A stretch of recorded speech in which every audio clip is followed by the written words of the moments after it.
Hey everyone, we are live. Welcome to today's episode of the Technicolor Mike B Show. We are doing a special Cow Appreciation Day. Yes, Cow Appreciation Day.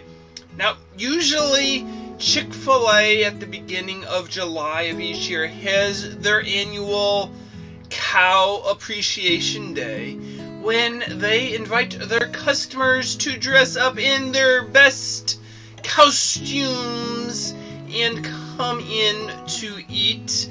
And usually they would give them a free meal, or at least the entree or discount, or some other perk for dressing up in their favorite cow outfit.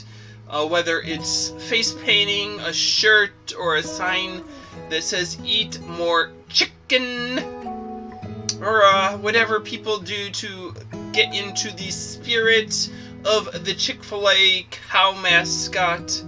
They celebrate their, I don't know if it's their anniversary of founding the company, but this year with the social distancing, they've postponed their usual Cow Appreciation Day, but I figured I need to have some excuse to have another design, and I haven't done a cow yet this year, so we decided to go with the Cow Appreciation Day. Hello, JJ the Illusius 777 and Mystery Person. So this was the sketch for today's design, the spotted cow. Now, I know I didn't record an episode yesterday. It was the first day in a long time where I actually did a face paint design, but didn't record the episode. This was my Bingo face. You know, there was a farmer, had a dog, and Bingo was his name. Oh, B-I-N-G-O, B-I-N-G-O. Well, yesterday I was invited to be the caller for a bingo game for the DC Candlelighters. They are a group of people who support the children and their families who have pediatric cancer.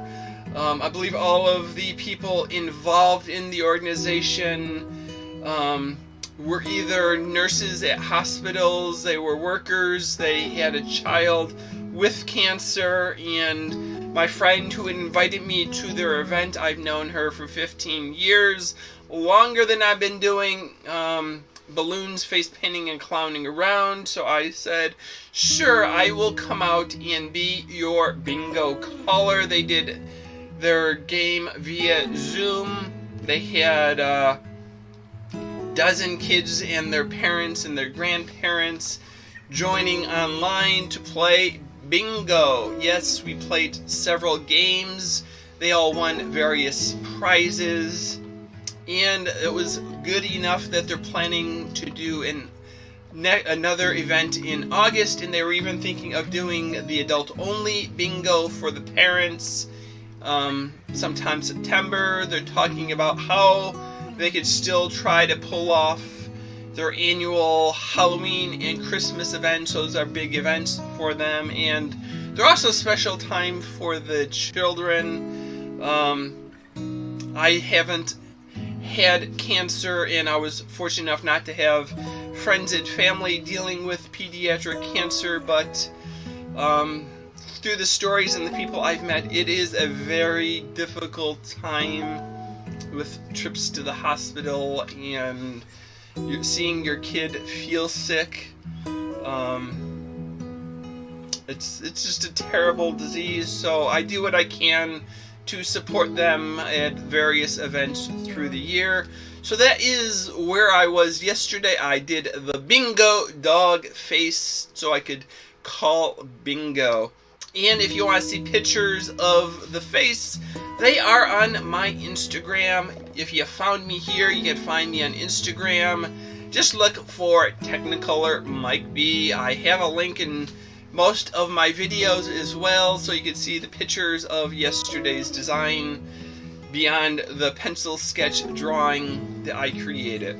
So yes, we're doing a cow appreciation theme for today.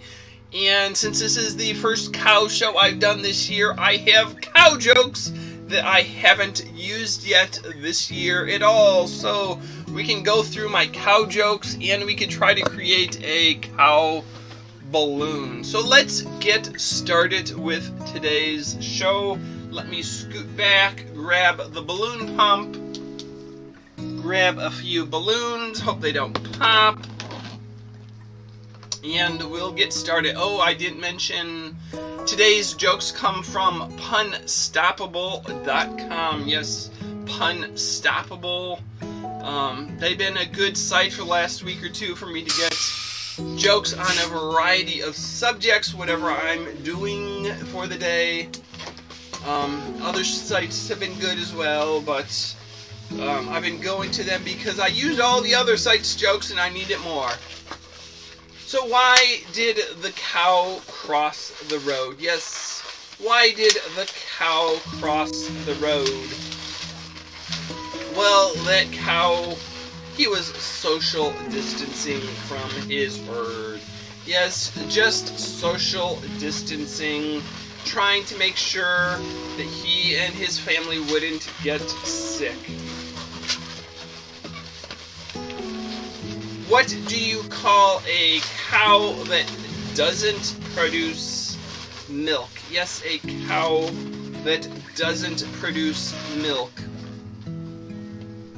Well, that would be your milk dud. Yes, your milk dud. Now, this is one of the few designs I do that I use a heart-shaped balloon. I just sort of squeeze it to give it a little bit. I don't fill it up enough to be heart-shaped, but it makes a good muzzle for the cow, as they got that big face. So yeah, there we have the head of the cow. We can grab one of our scraps that are just lying around, and of course I've been playing with them, so I stuffed another balloon inside there. So we'll grab a different scrap, and we can give him some horns.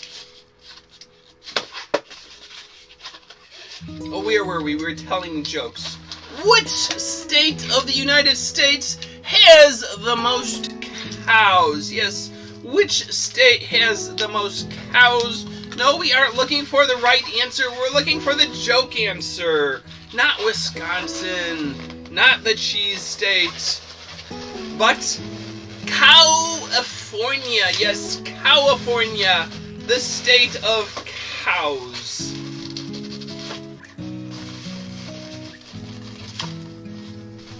So we give him 2 horns. Now we gotta create a body. So we'll grab a body balloon.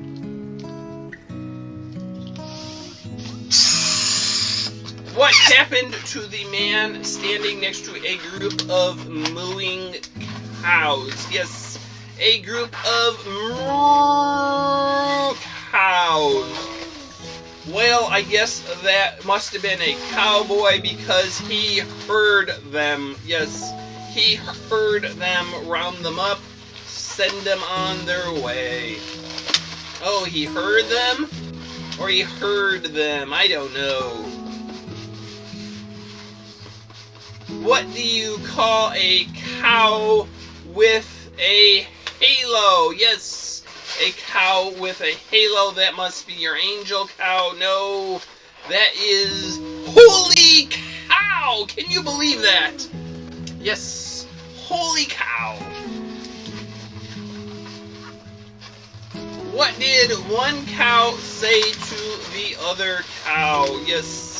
What did one cow say to the other? Well, it just said moo, because that is how cows communicate. Yes, they are communicating with one another by saying moo. Why shouldn't you play poker with a kettle farmer. Yes, don't play poker with a kettle farmer. That is my advice of the day. Well, you don't want to do it because they really know how to raise the stakes. Yes, and you might not have enough money when the game's over if they raise the stakes too high.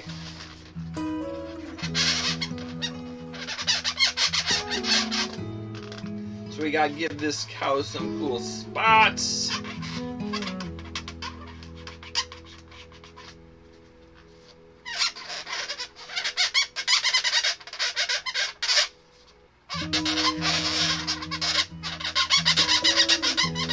And I got a squeaky marker. But I did remember the other day to grab the fresh markers from downstairs. So I could draw on the balloons better than the last marker I had. Just drawing up. That's enough spots. So there we have it. Our cow. Yeah, I guess we could put more spots on. Because we have more jokes to tell. Why show? Yeah, I told you about that. What do you call frozen ground beef? Yes, frozen ground beef. Well, that is your hamburger. Yes, your hamburger. It's so cold you have to burr.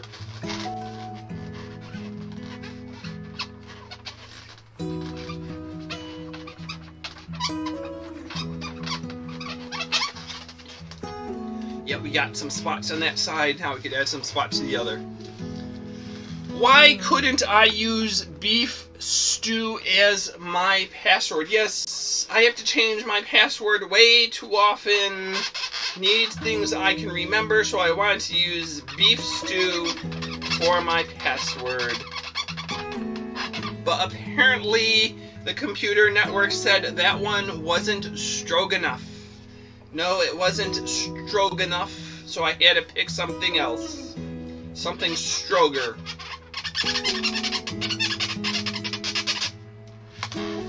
Where does Fonzie from the Happy Days like to go for lunch? Yes, where does Fonzie from the Happy Days like to go for lunch?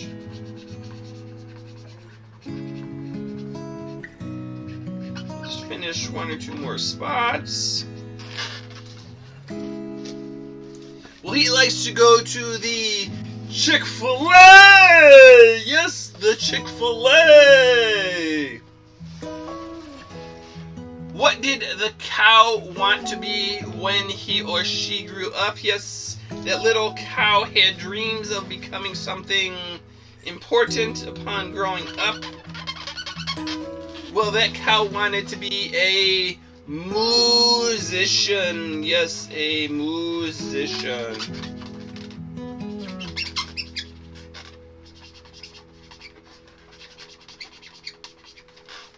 Okay, I guess those are all the time we're going to have for spots. So there is our cow. I might add some more spots before taking the pictures. Maybe I'll grab one of the really big fat markers too. That'll go quicker. So here, yep, here we have our cow balloon for the day. We're like twins practically. Yes, just twins.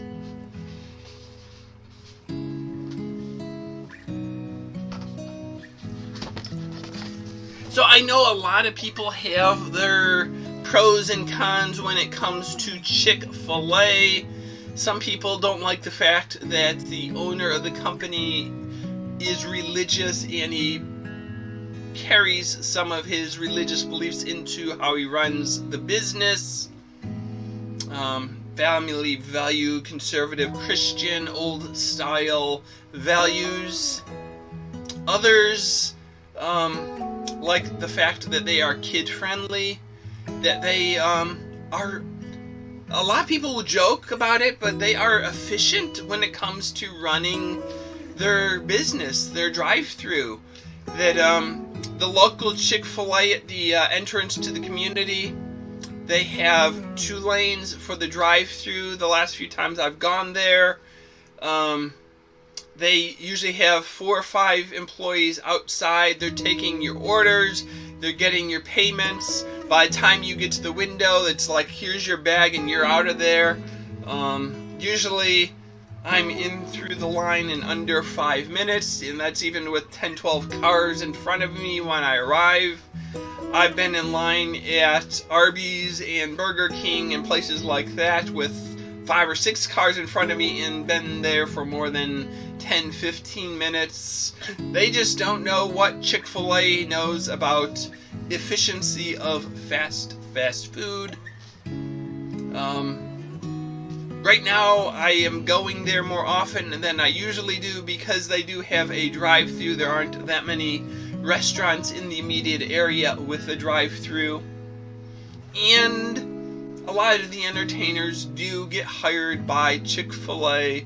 They try to maintain their family-friendly relationship or reputation, whether you believe in all of their beliefs or not, but they try to make the place friendly for the kids. So they do have a kids' night, and a lot of them have hired entertainers, so I do have to support them because they have supported me by hiring me for events in the past, and I know a lot of my friends get their income from Chick-fil-A.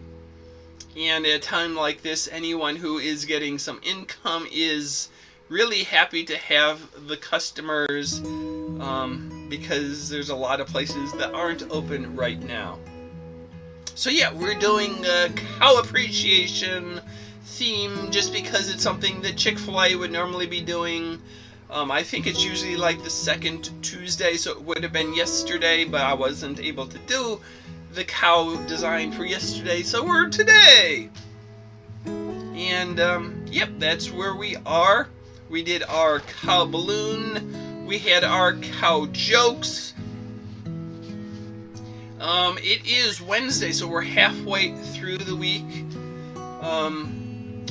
It's hard to believe that we're like 3.5 months, almost 4 months into this. Social distancing, safer at home. A lot of discussion about, are the kids going to be going back to school? Are the parents going to be going back to the office for work? What's going to happen? The thing I see, and I've said on Facebook and other places, is if I get called back to work, I'm not just going to work. So it's not just like instead of sitting at home, I'm just at work. But all of my coworkers will be going back to work, and that means some of them will be taking public transportation. Some of them will be dropping their kids off at daycare. They'll probably be stopping at Starbucks, Dunkin' Donuts, Panera to get some donuts, bagels, coffee, something to bring into the office. People doing dry cleaning, going to the gym, sending their kids to after-school activities, karate, martial arts. So it's like going back to work could mean all of these other things. So it's like I wouldn't be just adding one place to my routine of, instead of sitting at home, I'd be sitting at work, but I'd be exposing myself to all of my coworkers and all of the places that they stop during the day. So everyone who stopped at Starbucks and Dunkin' Donuts and rode the metro, if they bring a disease in, they get sick at that place, they're going to bring it into the office. We'll all get sick. We'll all bring it home to our kids and family.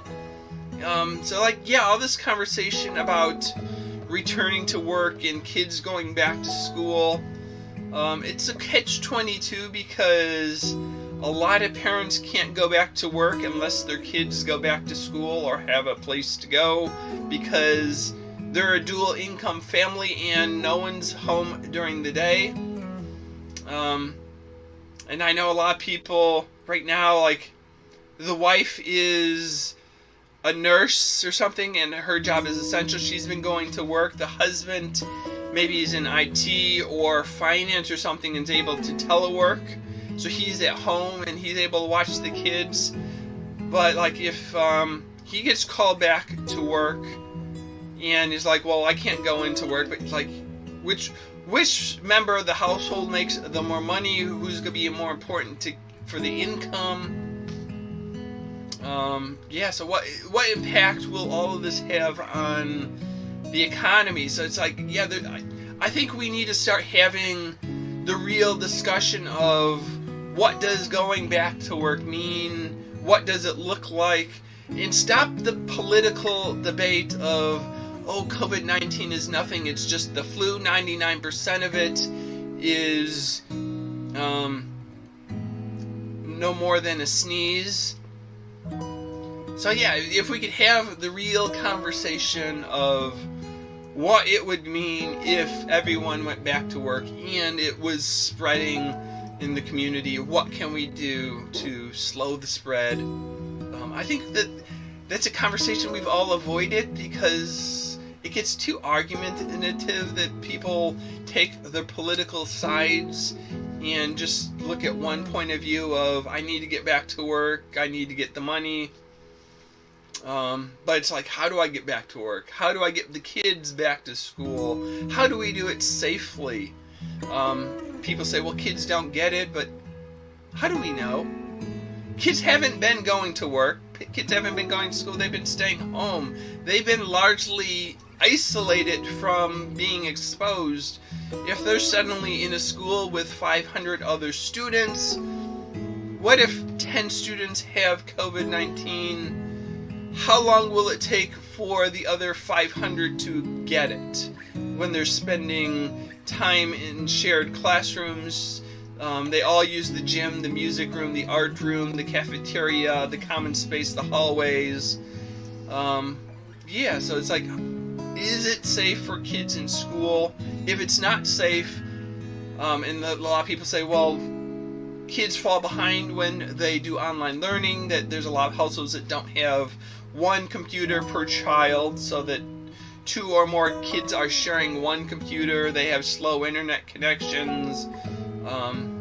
So how do we address all of these issues? We got to start talking about it, and we have to set the politics aside and just be able to be frank and have an open, honest, unbiased discussion of what does it take to get us back to some sense of routine and people going to work and going shopping and kids going to school. Until I go back to work, the restaurants near my work are going to suffer. They're not getting all of the office workers they would normally get. One of my coworkers has been joking his goal is to make it all summer without putting on a pair of pants. Well, how many people are wearing shorts and sweatpants right now? What is that doing to the dry cleaning business and the cleaners? If you're not wearing your work outfits, are you still getting the outfits dirty and bringing them in? I'm driving less. That means I haven't gotten the oil change as often as I've done before.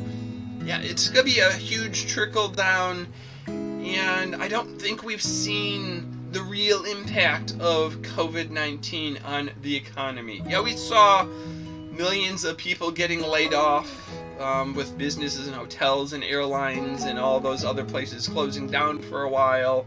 I just don't think the worst has hit us yet. We haven't figured it out. We haven't seen what the long-term effect is when companies run out of money and can no longer pay their people to stay home because the PPP program is ended and all the other stuff. So yeah, let's start having the real conversation. That is my public service announcement for today, and hopefully we'll have some better, happier things to talk about tomorrow. So we shall call this the end of today's episode. So long, farewell, auf Wiedersehen, and goodbye. Find my pictures on Instagram. You can like them there. You can see them. Subscribe to my videos, like my videos, leave comments. I'm still planning to do a Q&A session in the coming week or two because I need something to fill up the shows while I come up with new designs to offer. So yeah, see you later, alligator. After a while, crocodile. This is Technicolor Mike B signing out.